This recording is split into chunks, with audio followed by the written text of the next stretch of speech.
I work with Celeb Traitors Kate Garraway on GMB. Here's why I can't trust her anymore. Kate Garraway is one of the several famous faces taking part in the celebrity version of the Traitors on the BBC One.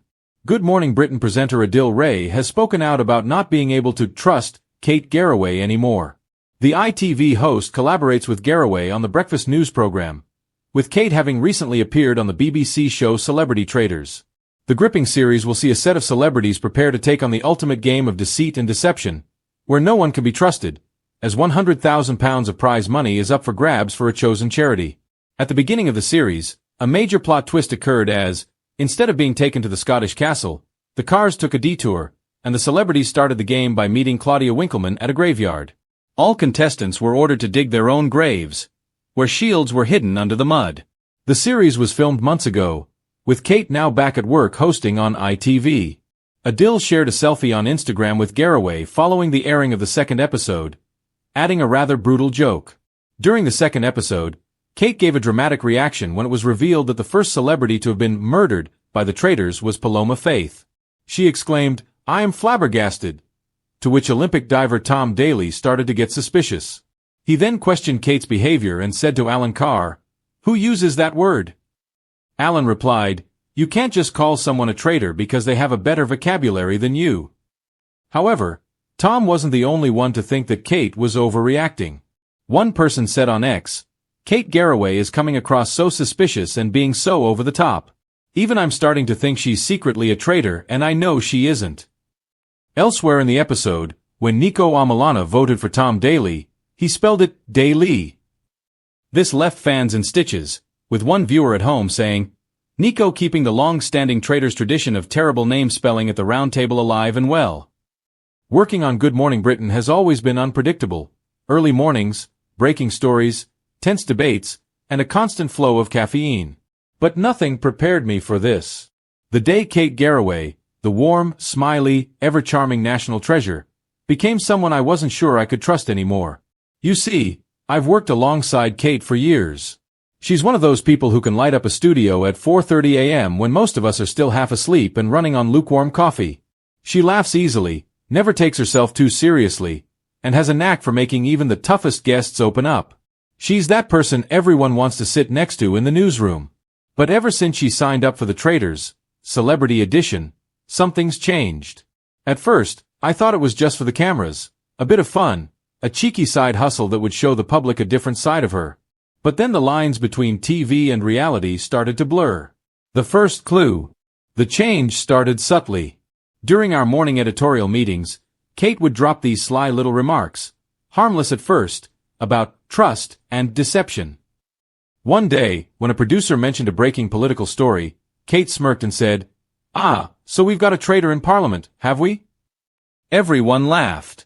But then she looked at me, eyes glinting, and added, "You'd be surprised how easy it is to lie with a straight face." It was a joke. Of course it was.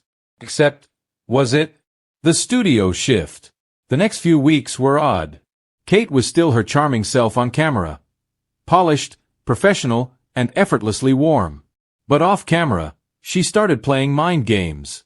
Not in a cruel way, but in a calculating one. One morning, she accidentally told the wrong producer the rundown order for a segment, then giggled when chaos broke out in the control room. "Oh, come on," she laughed when we confronted her. "You can't work on the Traitors and not have a bit of fun." A bit of fun. That's what she called it.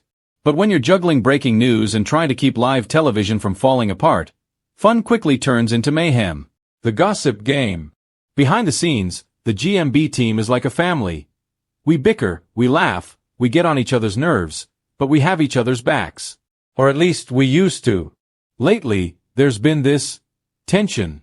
Rumors started spreading faster than our morning headlines. Who leaked that story? Who messed up the guest booking? Who told the Daily Mail that one of the presenters was secretly furious about their screen time? It didn't take long before people started whispering Kate's name. At first, I defended her. "Kate would never do that," I said. "She's not like that." But then I remembered the way she smiled when we accused her of pranking the producers. The way she started staying quiet in meetings, just watching us, as if studying every reaction. She wasn't just hosting the Traitors. She was living it. The moment I realized I couldn't trust her came on a Friday, the end of a long week of political chaos and celebrity drama. I was in the green room, exhausted, sipping my third coffee of the morning, when Kate walked in, phone in hand, looking uncharacteristically smug. "You'll never guess who's been eliminated," she teased, referring to the Traitors. None of us wanted spoilers, so we told her to keep quiet. But she didn't. Instead, she started dropping clues. Little riddles that made everyone curious, confused, then annoyed. It felt like she was testing us, watching who'd break first and beg for the answer. Finally, I snapped. "Kate, can you just stop?" I said, more sharply than I intended. She blinked, looked genuinely taken aback, then said softly, "You can't play the game if you don't know the rules." That was it. That was the moment I knew. She wasn't joking anymore. Living with a traitor. Since that day, I can't see her the same way. Every smile feels like a strategy. Every compliment sounds rehearsed. When she says, "Trust me," I find myself second-guessing everything. She's turned the Traitors from a BBC reality show into a way of life, a social experiment that's infiltrated the heart of GMB. It's unsettling, because part of me admires her for it. She's sharper than anyone gives her credit for. But another part of me misses the Kate who used to bring donuts on Fridays and hum along to the theme tune of whatever story we were covering that morning. Now, she's unpredictable. And worse, she knows it. The viewers have noticed. It's not just me.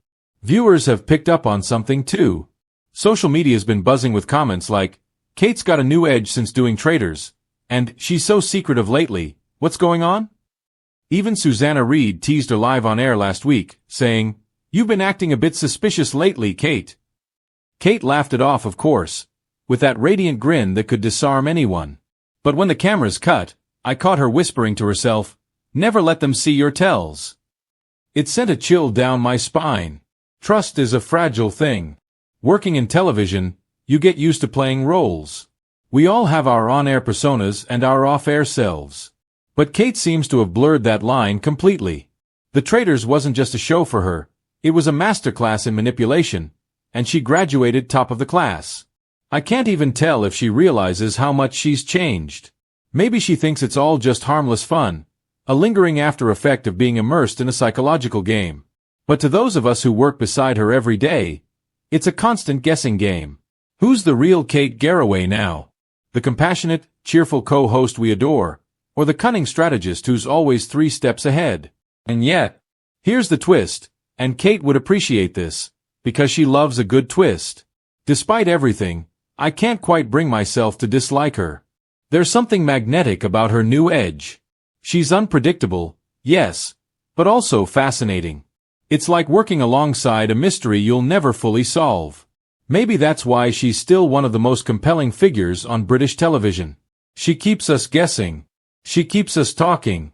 And, whether I trust her or not, she keeps me watching. So, do I trust Kate Garraway anymore? Honestly, I'm not sure I ever fully did. But now, I know I shouldn't. And if you tune into Good Morning Britain tomorrow, watch her closely. When she smiles at the camera and asks, "Can we trust what we're hearing today?" Remember, she might not just be talking about the news. She might be talking about herself.